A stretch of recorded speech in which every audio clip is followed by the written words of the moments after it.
हे दोस्तों, आज के इस वीडियो में हम जानेंगे कि आप अपने खाली जगह, ज़मीन या फिर छत पर मोबाइल टावर कैसे लगवा सकते हो।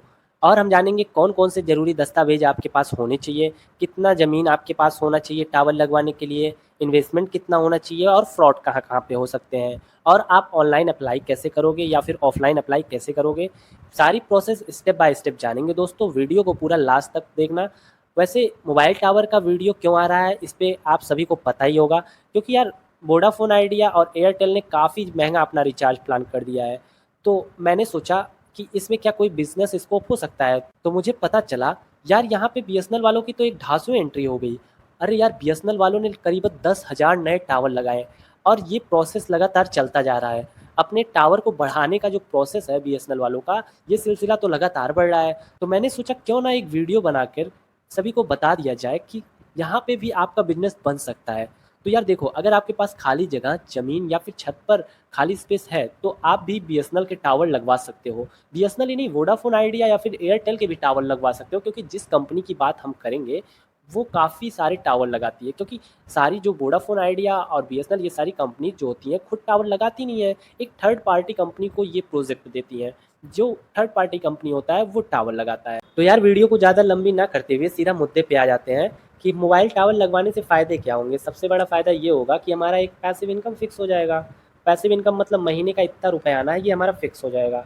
दूसरी चीज़ है, मोबाइल टावर अगर आप लगवा रहे हो तो खाली पड़ी ज़मीन या फिर आपका खाली पड़ा छत इस्तेमाल में आ जाएगा।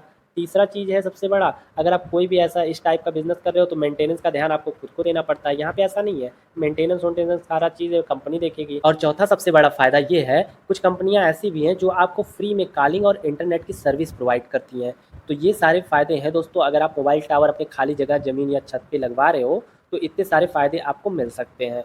तो अब हम जान लेते हैं दोस्तों कि अगर आप मोबाइल टावर लगवा रहे हो अपनी खाली जगह, ज़मीन या फिर छत पर, तो कितनी जगह चाहिए होगा, क्या नियम और शर्तें हैं कंपनी की तरफ से, सारी चीज़ें जान लेते हैं स्टेप बाय स्टेप। देखो, अगर आप अपने छत पर मोबाइल टावर लगवा रहे हो, तो कंपनी की तरफ से तो ये रिक्वायर्ड है कि 500 मिनिमम एरिया होना चाहिए, 500 स्क्वायर फीट का। लेकिन यार अगर 19-20 थोड़ा बहुत कम भी रहेगा तो भी चल जाता है, कंपनी मैनेज कर लेती है ऑलमोस्ट।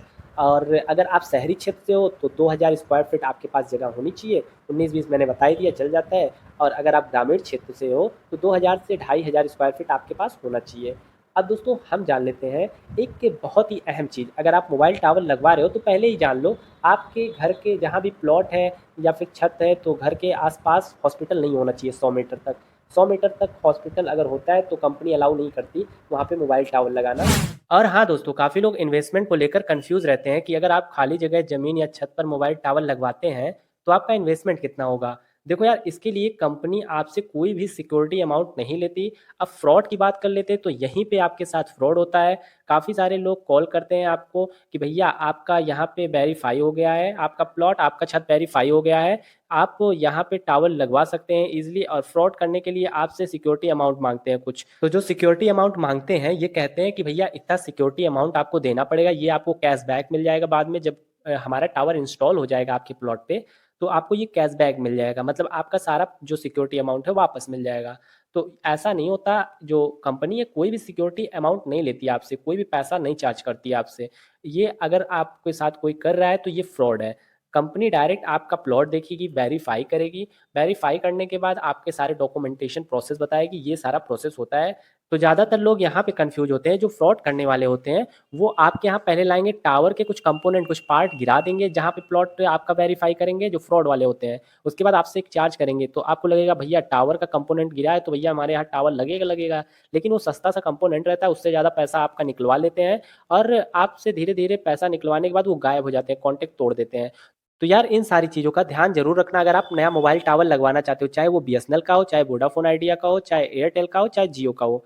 कोई भी टावर लगवा रहे हो तो ये सारी चीज़ों का ध्यान ज़रूर रखना, क्योंकि इसमें फ्रॉड में बहुत सारे लोग फँस जाते हैं, उसके बाद पैसे डूब जाते हैं तो दिक्कत हो जाती है। तो कंपनी को वेरीफ़ाई कैसे करोगे? कंपनी डायरेक्ट आएगी, क जो भी डॉक्यूमेंट का प्रोसेस होता है वो बताएगी और उसके बाद सिक्योरिटी मनी की कोई भी बात नहीं होगी, तो जान लो वही सही कंपनी का मेंबर है। और वो सारा चीज़ डॉक्यूमेंटेशन प्रोसेस में भी पता चल जाता है, जब आपका एफिडेविट वगैरह सिग्नेचर होगा सब कुछ, तब पता चल जाएगा। तो यार अब हम जान लेते हैं, अगर आप बीएसएनएल, वोडाफ़ोन आइडिया, जियो या फिर एयरटेल का मोबाइल टावर लगवाना चाहते हो, तो इसके लिए कौन-कौन से ज़रूरी डॉक्यूमेंट आपके पास होने चाहिए। तो सबसे पहली चीज़ है, आपके पास आईडी प्रूफ़ होना चाहिए। आईडी प्रूफ़ में आधार कार्ड, पैन कार्ड कंपल्सरी है। उसके बाद एक एड्रेस प्रूफ होना चाहिए, एक बैंक अकाउंट नंबर होना चाहिए, आपके पास एनओसी होना चाहिए। एनओसी म्युनिसिपैलिटी वगैरह से बनता है, तो कंपनी आपकी पूरी हेल्प कर देगी इसको बनवाने में।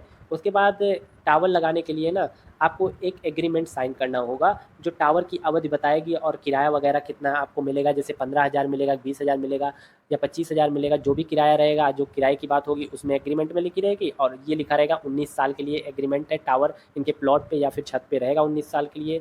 तो हम 20 मान के चलते हैं, लेकिन 19 होता है। और हाँ, टावर लगवाने के लिए ना स्ट्रक्चर सेफ्टी सर्टिफिकेट प्रमाणित किया जाता है, बिल्डिंग टावर लगाने योग्य है कि नहीं इसको देखने के लिए।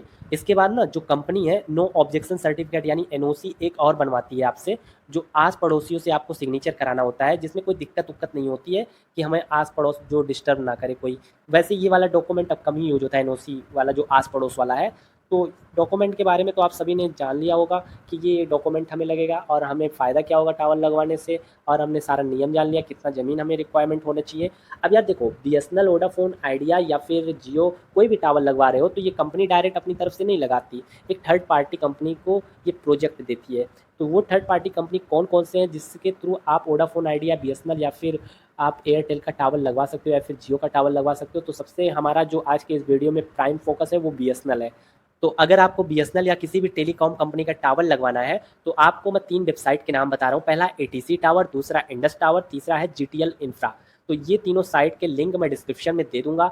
जैसे इंडस टावर पे आप खोलोगे, यहाँ पे डेस्कटॉप वर्जन में खोलोगे इंडस टावर का वेबसाइट, और यहाँ पे लैंड लॉर्ड जो लैंड ओनर का ऑप्शन है यहाँ पे क्लिक कर दोगे। इसके बाद मैं सारी चीज़ें बता देता हूँ। इसके बाद लैंड ओनर पे जब क्लिक करोगे आप तो एक फॉर्म खुल जाएगा, इस फॉर्म को आपको फिल कर लेना है। फॉर्म को फिल करने के बाद जब भी आपके एरिया में रिक्वायरमेंट होगी टावर की तो कंपनी आपको कॉल कर लेगी। तो अगर आपको बीएसएनएल का टावर लगवाने के लिए फॉर्म भरने में कोई भी दिक्कत आ रही है, चाहे एटीसी टावर हो, चाहे इंडस टावर हो, चाहे जीटीएल इंफ्रा हो, किसी में फॉर्म भरने में कोई भी दिक्कत आ रहा है तो हमें कमेंट करके बता देना। हम तीनों पे एक ही वीडियो बनाएंगे डेडिकेटेड, तीनों का प्रोसेस उसी वीडियो में बता देंगे स्टेप बाय स्टेप कि इस ऑप्शन में ये भरे, इस ऑप्शन में ये भरे। अगर आपको दिक्कत हो रहा है कुछ भी तो आप कमेंट जरूर कर देना। वैसे इंडस टावर पे पहले वीडियो बनाऊं या फिर जीटीएल इंफ्रा पे या फिर एटीसी टावर पे, या फिर तीनों एटीसी टावर, इंडस टावर या फिर जीटीएल इंफ्रा, तीनों वेबसाइट का फॉर्म कैसे भरना है एक ही वीडियो में बना दूं।